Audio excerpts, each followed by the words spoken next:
There was a time where Call of Duty wasn't just a video game, it was the video game. Every year felt like a cultural event.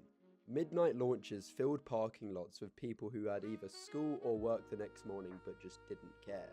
Energy drinks made entire marketing campaigns around Double XP weekends. And then you had friends who just disappeared into Xbox Live parties for entire weekends.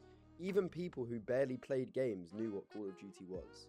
And for more than a decade, nobody could compete with it. Not Halo, Battlefield, Medal of Honor, not even Fortnite at first. Call of Duty didn't just dominate the shooting genre, it became the center of gaming culture itself. And now, over a decade later, the conversations around Call of Duty feel completely different. People don't talk about the legendary maps anymore. They don't talk about unforgettable campaigns or hilarious lobby moments or iconic rivalries. Instead, the discussion revolves around battle passes, SBMM, engagement algorithms, bundle pricing, cheaters, broken launches, and whether or not the newest update somehow managed to make a game even larger in file size. Ran over. Somewhere along the way, Call of Duty stopped feeling like Call of Duty. And the strange thing is that it didn't happen overnight. There was no catastrophic release that destroyed the franchise forever. The decline was gradual. Small compromises stacked on top of each other year after year until the identity of the franchise just became almost impossible to recognize. Because Call of Duty didn't lose its crown in one moment, it lost it one decision at a time.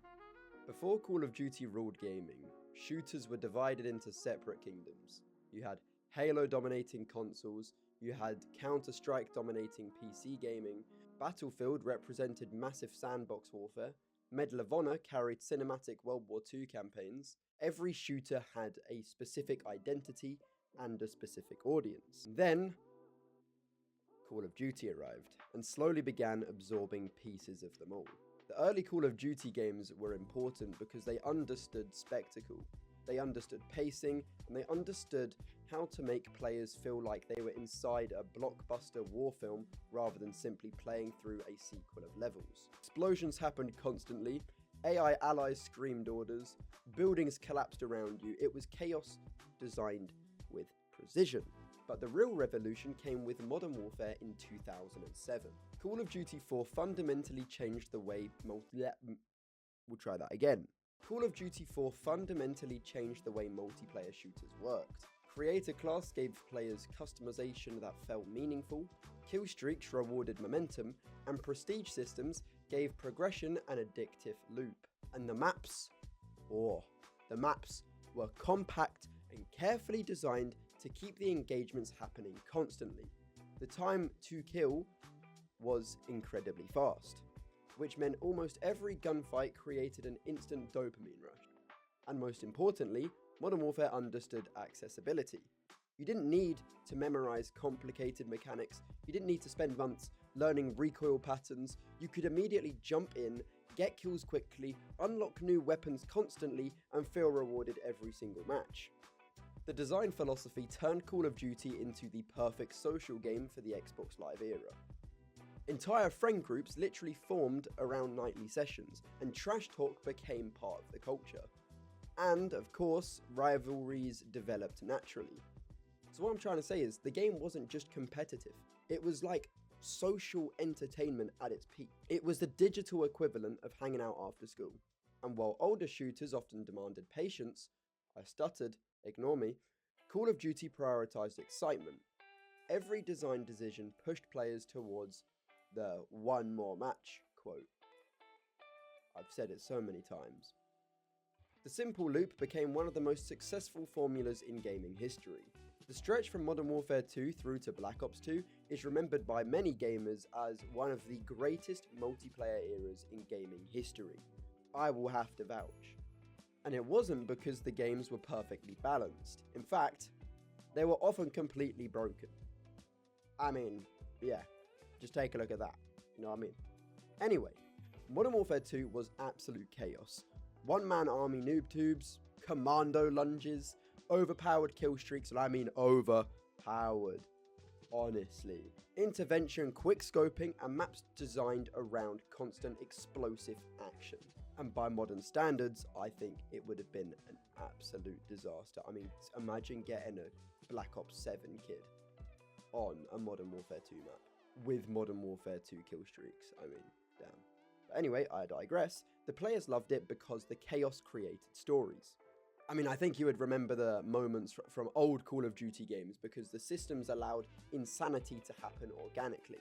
The games weren't carefully engineered to create perfect, fair esports environments. They were designed to maximize excitement, and that unpredictability mattered a lot. One match might end with a tactical comeback, and then you have the next match, which might dissolve into complete fuckery.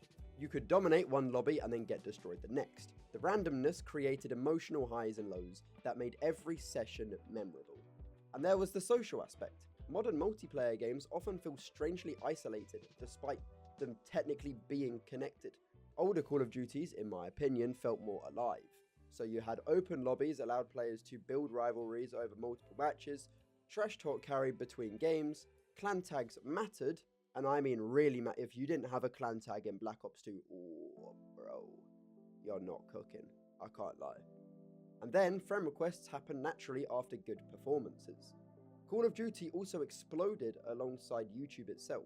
Montage culture became massive. Machinima creators turned lobby moments into literal comedy sketches watched by millions, and the franchise became more than a game. It was an ecosystem.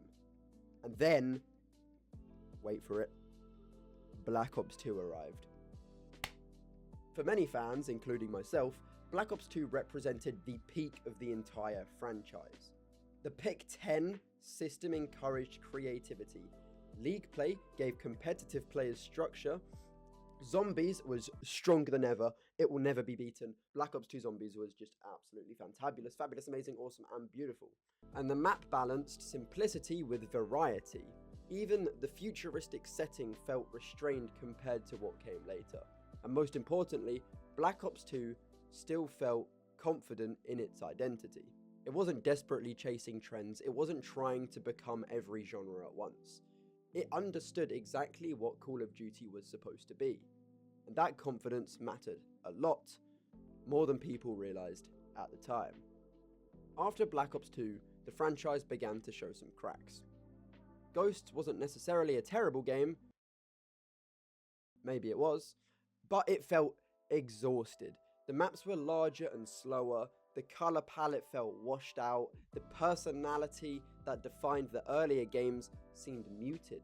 And for the first time, people started wondering, yo, what the fuck's happening? And then came the jetpack era. Oh my god, this is when it happened, bro.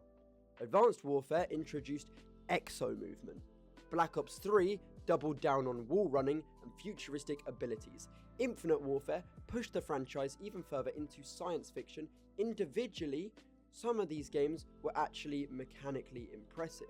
Black Ops 3 in particular had smooth movement and strong gameplay, but the problem wasn't quality, the problem was identity. Players didn't want Call of Duty to become Titanfall, because they would buy Titanfall if they wanted Titanfall. They didn't want every military shooter to turn into a futuristic mobility simulator. The franchise that once defined trends had started chasing them instead, and that shift would ultimately damage player trust. For years, fans believed Call of Duty understood what made it special, and suddenly, it felt like the franchise was reaching to a market trend over the leading industry. Every reveal felt more corporate. Every design felt safer and more focus tested. And Infinite Warfare would ultimately become the symbol of this frustration. The reveal trailer backlash wasn't entirely about the game itself. It represented years of accumulated exhaustion from players who felt ignored. They weren't asking for perfection, right? They were asking Call of Duty to remember why people fell in love with the game in the first place. And underneath all of this, another problem was quietly growing. The annual release schedule. Oh my god, bro. Like, come on. Year after year, studios were expected to deliver massive AAA experiences under impossible deadlines. Innovation became difficult because the franchise never had time to breathe. Systems were constantly replaced before they could mature, and good ideas disappeared after one game. However, the bad ideas returned repeatedly under different branding. Ricochet. Sorry. Call of Duty became trapped inside its own production machine, and eventually the machine began prioritizing retention over creativity. And then Warzone arrived. And for a brief moment, it felt like Call of Duty had completely reinvented itself. Warzone launched during the perfect cultural moment, and millions of players were stuck at home during global lockdowns. Crossplay allowed friends on different systems to play together seamlessly, and the game was free to play.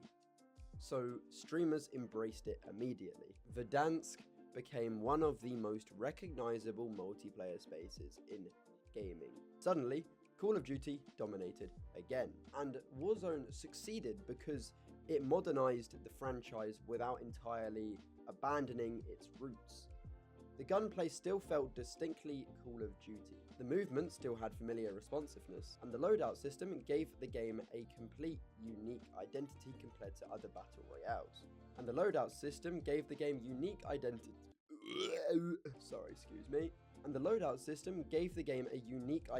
compared to the other battle royales that were out at the time, including Fortnite, PUBG, etc. And Verdansk itself was crucial. The map balanced realism with readability. Every location became memorable through repetition: stadium, superstore, downtown, hospital, prison. That was it.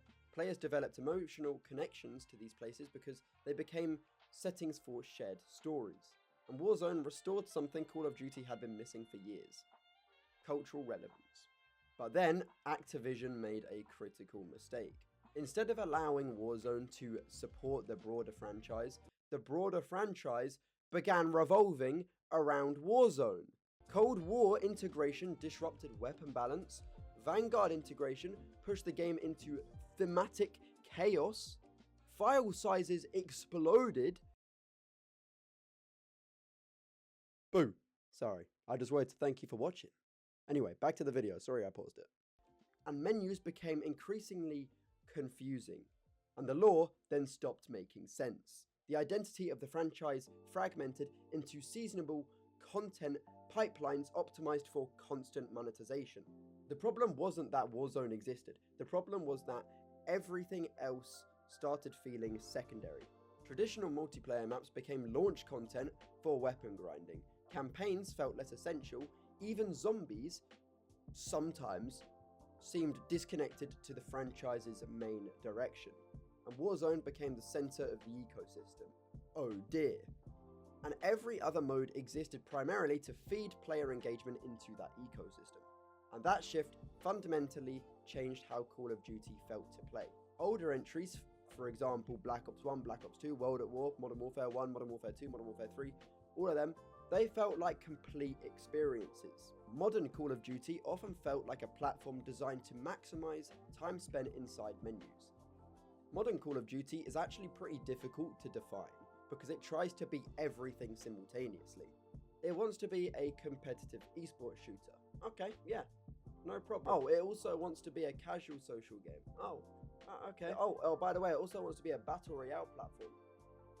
Okay. It also wants to be an extraction shooter. Alright. It also wants to be a live service marketing place. Okay. It also wants to be a cinematic blockbuster franchise. Okay, I get it. And with all of that, it's trying to also satisfy every single audience. It slowly lost the clarity that once made the series special. One of the most controversial examples is skill-based matchmaking. Like, bro. Older Call of Duty games felt unpredictable, right? Some lobbies were easy, some were brutal. The variety created emotional contrast that kept sessions exciting. Modern matchmaking often feels engineered around engagement metrics rather than pure fun. Players describe sessions as exhausting. Every match feels sweaty. Casual experimentation becomes difficult because the system quickly adjusts around performance. Whether or not every complaint is about SBMM is accurate, the perception itself matters.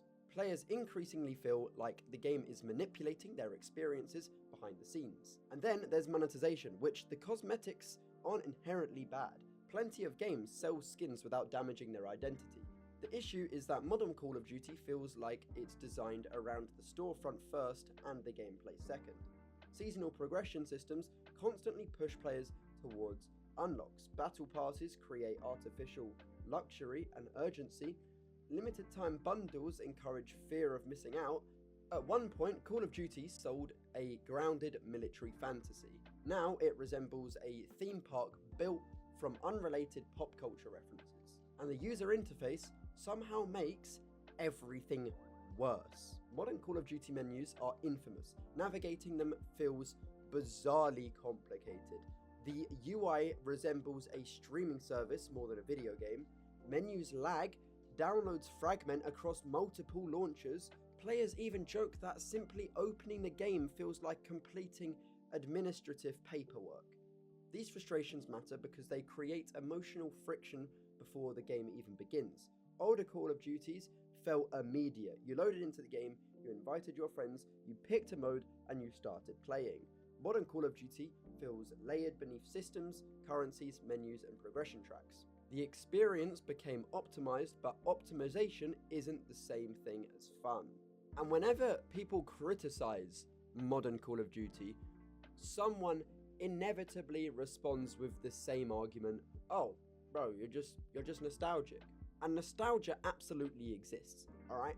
I miss Black Ops 1 because of the memories I built on Black Ops 1, which is nostalgia. And people will naturally romanticize older games because they associate them with specific periods of life. But nostalgia alone cannot explain why older Call of Duties feel distinct when revisited today. Explain that, Activision. And the pacing feels a lot different. The map's philosophy feels different. The social atmosphere feels different. Old Call of Duty games felt messy in a human way. And now we don't even have humans working on it, bro. Like, they used AI. I'm gonna bring this back up. Look at this. What is this? This was from a paid bundle. Anyway, side rant over. Modern Call of Duty feels often polished in a corporate way, and the difference matters. The older games prioritized memorable experiences over carefully engineered retention loops. They weren't flooded with daily challenges or seasonal timers. You simply played because playing itself was enjoyable. And crucially, old Call of Duty games encouraged social interaction organically. Lobbies persisted, rivalries formed naturally, communities developed around specific playlists and play styles. For example, on Zombies, you had the guys who would do high rounds, you would do the Easter egg guys, and then you had the one room guys, and it was just amazing.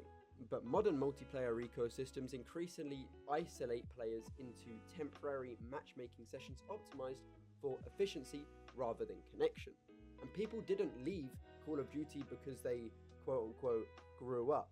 They left because the game just changed. Let's be real. The franchise stopped feeling like a multiplayer sandbox where stories happen naturally. It started feeling like a storefront attached to an algorithmically managed engagement system. And once players begin feeling managed rather than entertained, the magic disappears. And that doesn't mean that Call of Duty is entirely bad. The game is still excellent. The production values remain enormous. The technical polish in certain areas is genuinely impressive. But technical quality alone cannot replace cultural identity. The reason people remember old Call of Duty games so passionately is because those games created memories larger than the mechanics themselves. And I found a Reddit post that was titled, quite interestingly, Modern Call of Duty creates content, older Call of Duty created moments. So, the strange thing about Call of Duty is that despite all the criticism, the franchise is still unbelievably powerful. Few studios on Earth possess this level of budget, infrastructure, talent, the brand recognition. Millions of people still buy every release. And streamers still return for every major update. Not only that, but Warzone, believe it or not, still remains massively popular, which means that the problem probably isn't a reversible decline. It's just creative confusion. I hope to God it's just creative confusion. So, Call of Duty lost its crown the moment it stopped trusting the thing that made it successful in the first place. Fun. Not realism, not graphical fidelity, not engagement metrics. Fun. At its best, Call of Duty understood that multiplayer games are emotional spaces. They're where friendships form, rivalries explode, inside jokes are created, and unforgettable stories emerge naturally. And those moments cannot be manufactured entirely through analytics. They require confidence. And confidence to simplify systems instead of endlessly expanding them. Confidence to prioritize memorable maps over the endless content pipelines. Confidence to allow players breathing room instead of maximizing engagement at every possible second. Maybe Call of Duty needs longer development cycles. I mean, god damn, the people there must be like working 24/7. I mean, they're releasing a COD a year? Maybe it needs to just stop trying to dominate every trend simultaneously. Or maybe it simply needs to remember what made people care in the first place. Because underneath all the monetization, all the integrations, all the battle passes, operator bundles, and engagement systems, there's still a reason people talk about this franchise so passionately, including myself. People criticize Call of Duty because they remember how special it used to feel. And if the franchise ever manages to reconnect with that fun identity again, there's a real chance it could reclaim the cultural crown it slowly lost over the last decade. But first, it has to stop chasing the future enough to understand its own past.